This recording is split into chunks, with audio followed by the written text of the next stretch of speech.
Hello everyone, कैसे हैं आप सब। आई होप आप सभी लोग बहुत अच्छे होंगे। तो आप सभी स्टूडेंट्स की डिमांड पे आज हम लोग यूपी बीएड के पेपर सेकंड में जो सेक्शन सेकंड होता है, जो आपके स्ट्रीम स्पेसिफिक या ग्रुप स्पेसिफिक क्वेश्चन पूछे जाते हैं 50, आज उसमें हम लोग बात करेंगे। और आज हम लोग आर्ट्स स्ट्रीम का बात करेंगे और आर्ट्स स्ट्रीम के क्वेश्चन की बात करेंगे।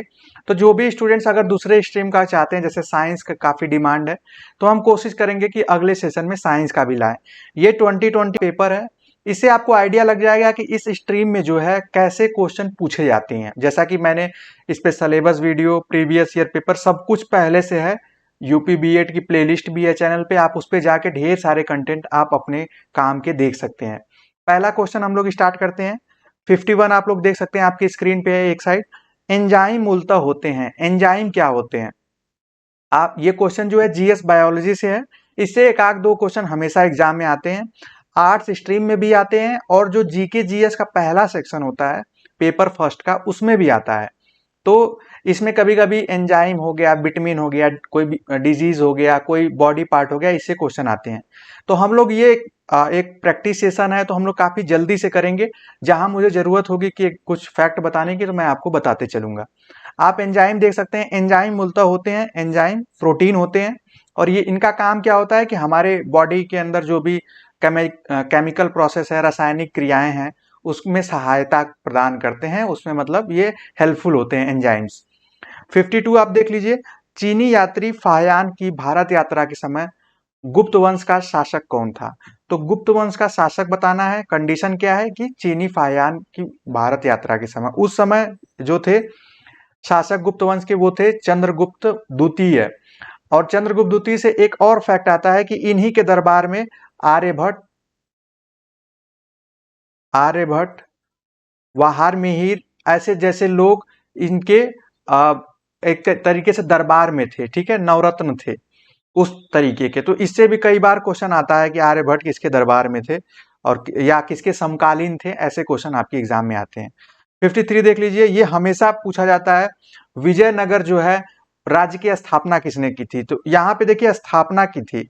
यहाँ पे कभी कभी इससे रिलेटेड जो नामी कृष्णदेव राय है उनका नाम भी आता है, लेकिन स्थापना या मतलब संस्थापक का नाम आता है, तो वो दो लोग थे, हरिहर एवं बुक्का ने विजयनगर राज्य की स्थापना की थी। ये याद रखिएगा। देखिए नेक्स्ट क्वेश्चन जो अगला प्रश्न है वो है, हीराकुंड बांध परियोजना किस नदी पर है। तो हमेशा बांध से एक क्वेश्चन जरूर आता है, नदी, बांध या उद्गम स्थान से क्वेश्चन आता है। आपको बताना है कि हीराकुंड बांध, ये ज्योग्राफी का क्वेश्चन हो गया, किस नदी पर है। ऑप्शन आप देख लीजिए, महानदी, नर्मदा नदी, गोदावरी या सतलज। राइट आंसर जो होगा वो महानदी होगा। सतलज नदी पे जो एक बहुत ही फेमस बांध है, आप सभी लोग नाम भी सुने हैं, भाखड़ा नांगल बांध। इससे हमेशा एक बार मतलब क्वेश्चन कहीं ना कहीं, ये दो बांध, दो तीन बांध जो हैं ये पूछे जाते हैं। ठीक है, तो ये आप लोग याद रखा करिए बांध से संबंधित। देखिए हिस्ट्री से एक क्वेश्चन है, 55 आप देख सकते हैं। असहयोग आंदोलन कब वापस ले लिया गया। कब शुरू किया गया, ये भी डेट हो सकती है। किसने नेतृत्व किया, ये भी प्रश्न हो सकता है। कब वापस ले लिया गया, तो इसकी डेट है, आप ऑप्शन देख लीजिए, मार्च 1926, सितंबर 1925, मई 1929 या फरवरी 1922। राइट आंसर हो जाएगा फरवरी 1922। आपको बता दें ये वापस क्यों लिया गया था।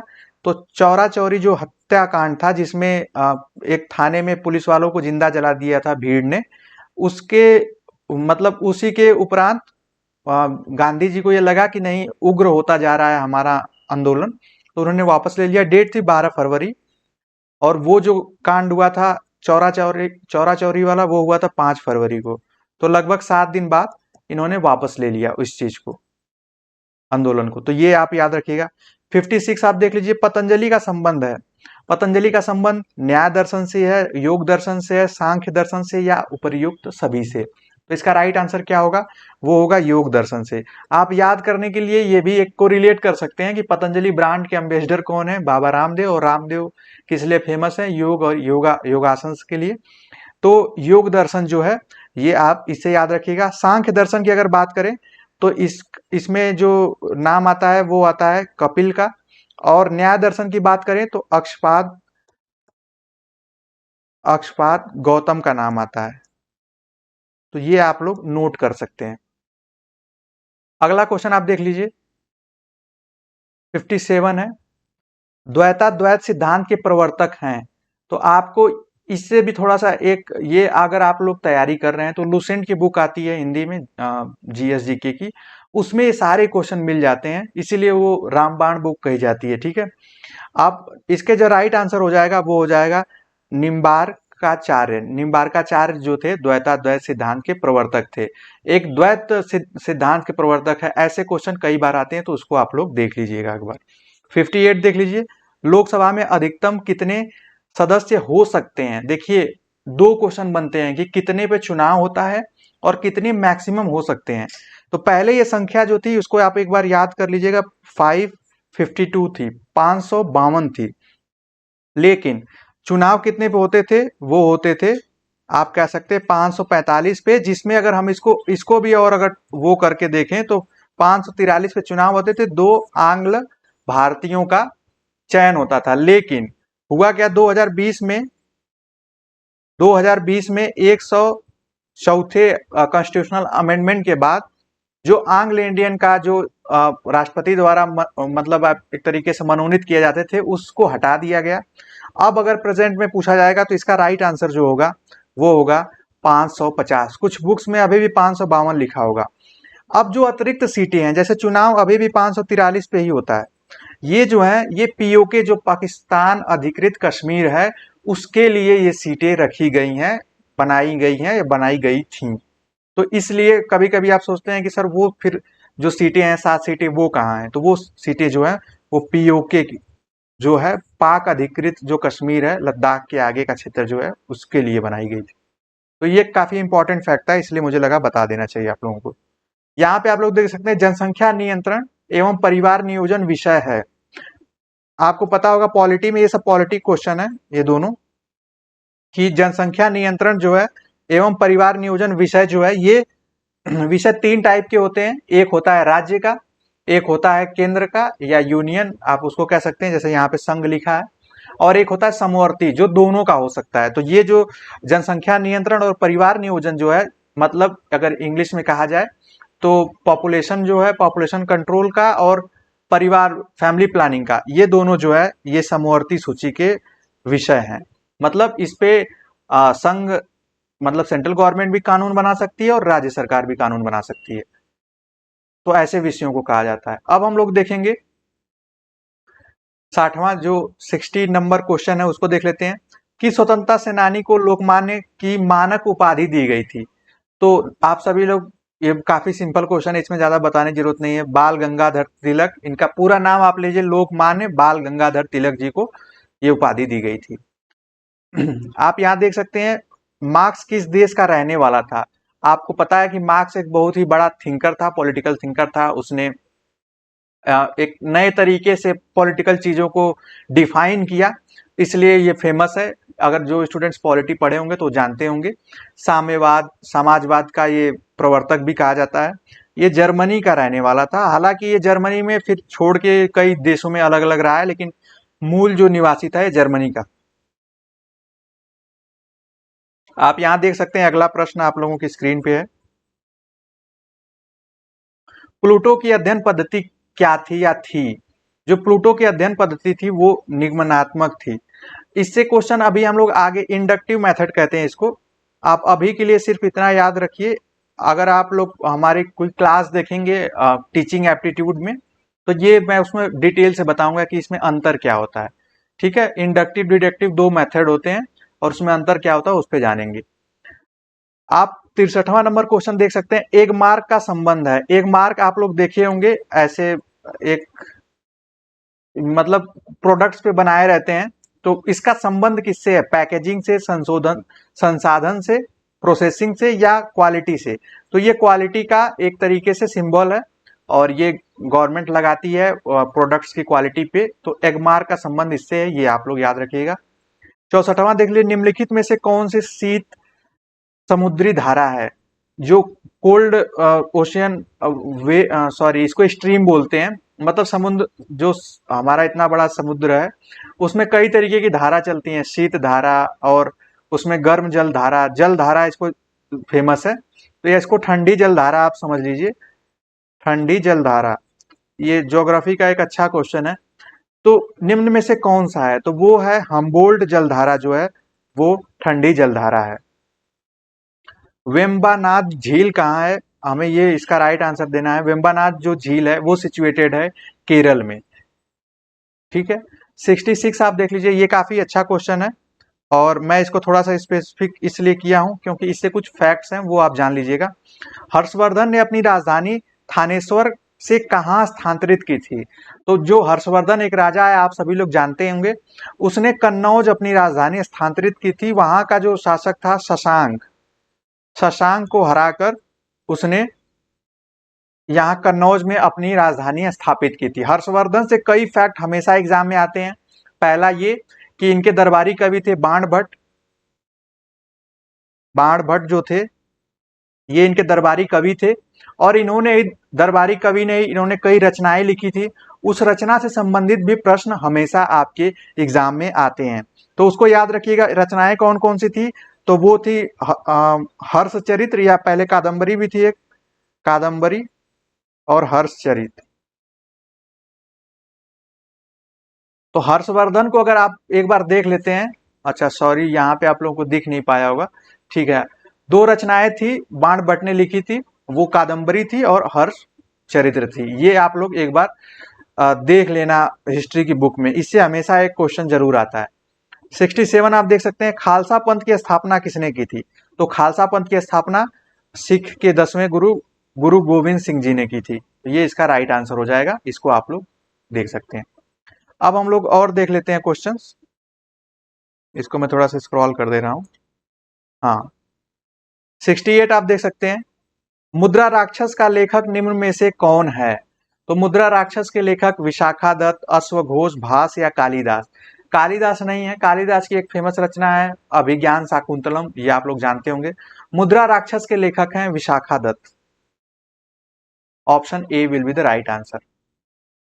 संवाद कौमुदी की बात करें तो ये लिखा है, संवाद कौमुदी पत्र के संपादक थे। कभी कभी ये भी पूछता है संवाद कौमुदी क्या थी, पुस्तक थी ऐसे, तो ये एक तरीके का समाचार पत्र था, साप्ताहिक समाचार पत्र था जो वीक में आता था, वीकली, ठीक है। और इसकी भाषा क्या थी, वो थी बंगाली। इसके संपादक कौन थे, वो थे राजा राम मोहन राय, ठीक है। और ये कोलकाता बंगाल क्षेत्र से थी। आप इतना तो गेस कर लिए होंगे। आप यहाँ 70 नंबर क्वेश्चन देख सकते हैं, महात्मा गांधी जी ने किस आंदोलन के लिए करो या मरो का नारा दिया था। करो या मरो नारा जो है भारत छोड़ो आंदोलन के समय दिया गया था। इसका राइट आंसर, काफी सिंपल क्वेश्चन था। एक क्वेश्चन इससे कभी कभी बनता है कि जो जैसे ये CWC से कांग्रेस वर्किंग कमेटी की बैठक कब हुई थी, इस मतलब इस आंदोलन के लिए या उसको पारित होने के लिए बैठक की जाती थी, क्योंकि उस समय महात्मा गांधी जी कांग्रेस के सदस्य थे। आप एक चीज ध्यान रखिएगा। तो ये जो था, आपको यहाँ पे एक फैक्ट यहाँ पे नोट मैं लिखवा दे रहा हूँ। 1942 में वर्धा नामक स्थान पे इसके लिए सभा आयोजित की गई थी और वहां से इसको आगे मतलब प्लान करने की बात की गई थी। कभी कभी बहुत टफ पूछेगा क्वेश्चन तो पूछ सकता है इतना। 71 आप देख लीजिए यहाँ से, महात्मा गांधी भाप से चलने वाली जहाज SS सफारी द्वारा दक्षिण भारत के डैश पहुंचे थे। पहले तो इसी क्वेश्चन में एक और फैक्ट है कि महात्मा गांधी जी जब यहाँ से दक्षिण अफ्रीका गए तो किस जहाज से गए थे, तो उस जहाज का नाम SS सफारी है। इस क्वेश्चन में एक खुद ही फैक्ट दिया है। दूसरा कहाँ पहुंचे थे, तो वो डरबन पहुंचे थे। राइट आंसर डरबन हो जाएगा। और इसी समय जाते समय ही जब इन्होंने ट्रेन से डरबन से प्रिटोरिया जा रहे थे बीच में, तो उन्होंने ट्रेन में उनके साथ भेदभाव हुआ था रंग भेद को लेकर, तो ये क्वेश्चन पूछा जाता है। 72 आप देख सकते हैं, मंदड़िया और तेजड़िया शब्दावली किससे संबंधित है, तो ये जो शब्दावली है ये आप अगर ऐसे थोड़ा सा मतलब आज तो कई ऐप भी आ रहे हैं जिसमें आप पैसा लगाते हैं, शेयर मार्केट, आप राइट आंसर भी आपको मिल गया। ये शेयर मार्केट से संबंधित है। मंदड़िया को हम लोग बुल कहते हैं और तेजड़िया को बियर कहते हैं। बुल और बियर दो फेमस वर्ड हैं शेयर मार्केट में, ठीक है, उसी की हिंदी है ये दोनों शब्द। अब नाबार्ड की स्थापना किस वर्ष हुई थी, नाबार्ड जो है इसकी स्थापना 1982 में हुई थी। इंदिरा गांधी जी ने इसकी स्थापना की थी और इसका काम क्या था कि कृषि और ग्रामीण विकास के लिए लोन प्रोवाइड करना। एक तरीके से ये बैंक बनाई गई थी जो कृषि और ग्रामीण विकास के लिए लोन प्रोवाइड करे। ठीक है। 74 आप देख सकते हैं। पास्कल इकाई है। पास्कल की इकाई, पास्कल किसकी इकाई है? तो पास्कल है दाब की इकाई। इसका फॉर्मूला क्या होता है? प्रेशर। प्रेशर दाब कहते हैं, F इज इक्वल टू ए। ये इसका फॉर्मूला है, कभी कभी एग्जाम में पूछ सकता है। 75 आप देख सकते हैं। शिक्षा में किंडरगार्टन पद्धति के प्रतिपादक हैं। किंडरगार्टन जो एक पद्धति थी, जैसे आज केजी एलकेजी जो कंसेप्ट आया है, वैसे किंडरगार्टन का मतलब छोटा बगीचा होता है, लेकिन यहाँ पे इसका मतलब है कि बच्चों को खेल के माध्यम से उन्हें सिखाना। तो ये हालांकि टीचिंग एप्टीट्यूड में आता है का मतलब उसमें और भी कई तरीके के इसमें मॉन्टेसरी पद्धति है। इसके फ्रोबेल जो थे इसके प्रतिपादक थे। इससे आपके एग्जाम में एक प्रश्न बन सकता है। आप यहाँ 76 प्रश्न दे सकते हैं कि राज्य व्यक्ति से पहले है, तो ये किसका कथन है? मतलब किसने माना है कि जो राज्य है वो व्यक्ति से पहले? इसका मतलब है ये पॉलिटी से क्वेश्चन है। पॉलिटी से ना कहकर ये मैं कहूँ ये पॉलिटिकल साइंस से क्वेश्चन है। इसका मतलब ये है कि जो राज्य है, स्टेट है, वो व्यक्ति से पहले है, मतलब व्यक्ति से ज्यादा प्रमुख है, प्रमुखता उसको दी गई है। राइट आंसर इसका अरस्तु हो जाएगा। फादर ऑफ पॉलिटिक्स जो है वो है अरस्तु या अरिस्टोटल, जिसको आप इंग्लिश में कहते हैं। अब हम लोग आगे देख लेते हैं। यहां से मैं स्क्रॉल कर दे रहा हूं जिससे कि हम प्रश्नों को काफी अच्छे से देख पाए। देखिए 77 नंबर जो क्वेश्चन है आप लोगों के स्क्रीन पे, वो है संविधान की 8वीं अनुसूची में कितनी भाषाओं का उल्लेख है?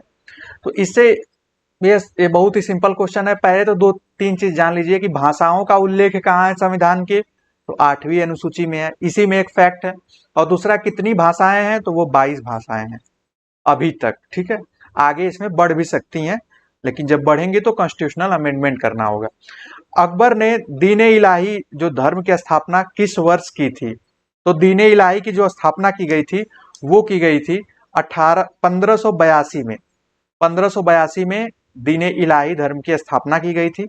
एक फैक्ट आप लोग इसके इस डेट से याद रख सकते हैं कि 1564 में जजिया कर जो है वो समाप्त किया गया था। जजिया कर, इससे भी कभी कभी क्वेश्चन आता है, तो इसलिए मैं सोचा कि यहाँ पे बता देना बहुत जरूरी है कि यहाँ पे जजिया कर जो है वो समाप्त कर दिया गया था 1564 में।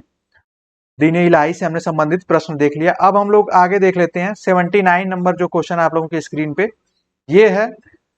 1885 में भारतीय राष्ट्रीय कांग्रेस का प्रथम अधिवेशन किस स्थान पर हुआ था? जो पहला जब कांग्रेस की स्थापना हुई थी तो पहला जो अधिवेशन हुआ था वो कहाँ हुआ था? तो वो हुआ था बंबई में। उस समय मुंबई को बंबई कहा जाता था। इसके पहले अध्यक्ष जो थे वो थे, आप सभी लोगों को पता, व्योमेश चंद्र बनर्जी। व्योमेश चंद्र बनर्जी आप सभी लोग जानते भी होंगे।